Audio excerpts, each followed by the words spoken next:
We are Eben and Lindsay Krapfl, and we go to St. John the Baptist in Peosta, Iowa, and we have 3 kids. We did our marriage prep at Loris, that's where we got married, and Father Halgan there, it was a requirement at the time to do some form of natural family planning. So we learned the CRAPE method, and before that we had went through grade school and high school of Catholic schools, and the only thing we really knew about NFP was that's what you were supposed to do, but we didn't know anything other than that. So when he brought it up, we're like, okay, let's try it, and we kind of went from there.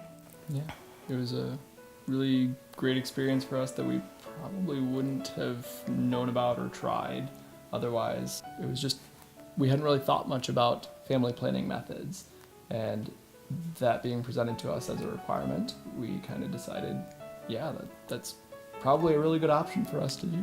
The other benefit of using it is that we really talk, because we're talking every night. And if you can talk about mucus, you can talk about anything. So that's been a big thing. I think we have a pretty good natural communication, but we know that making sure that we can talk about anything, awkward topics, it makes sure that there's nothing that we can't talk about. And so we've always felt that maybe it didn't help us to start communicating, but it's helped to make sure we keep communicating.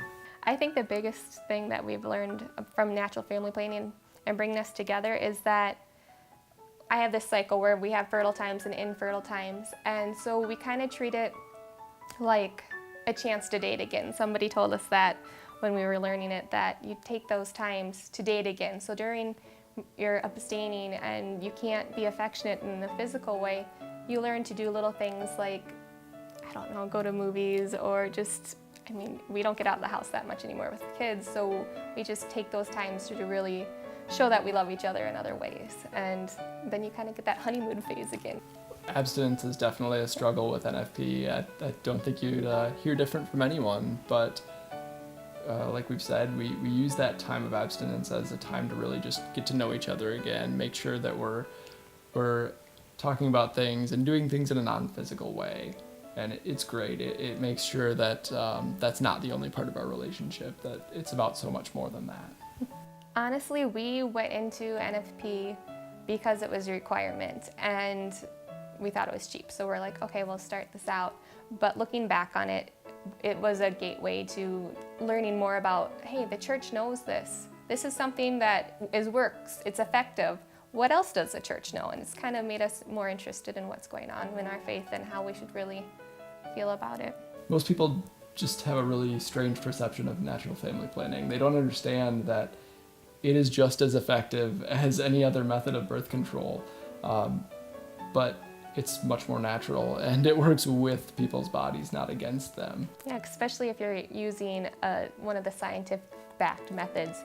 You know how effective it is. You know what the science is that's behind it, and you can look into that and know that it's not just counting the days, or it's all about you personally and how your cycle is. So we like to kind of tell people that the difference is we're consciously making a decision between the two of us of when we want to use the system to avoid or when we want to use the system to achieve a pregnancy.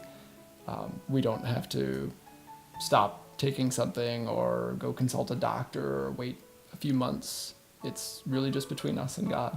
When you talk to engaged couples about NFP, and we've done this at pre-Canas and things like that before, it's tough to get them to want to talk to us. We have the weirdest topic, but they do. There have been quite a few people curious, and we've even encountered a few people who are really excited about it, really want to talk to us about it. Especially on the aspect of it's a healthy thing, it's a green thing to do for your body, because you're not adding chemicals, you're not altering anything, you're just naturally going with your body. And I think that's where they approach us more from. It is so much more than just about your cycle. There is benefits with your marriage. I mean, it's strengthened you in so many ways. And I think that's one thing that's overlooked, because you're talking, you're communicating through the whole process of charting, and every night you have this conversation about your fertility, and it's something that most people don't have. And then along those lines, you learn your body so well. For anyone who's concerned about the effectiveness, at least for the method that we use, we can show you the statistics. It's very, very similar, virtually identical to any other popular method of birth control. So you can kind of take that out of your mind. You're going to get about the same effectiveness no matter what you're using. But this way, you're not putting extra things into your body. There's no risks. And another benefit is that you can decide if you want to achieve or if you want to avoid, and it's right there, plain as day. And you talk about it, and it's just you and God and your husband and wife, and you're just deciding, and that's all it is.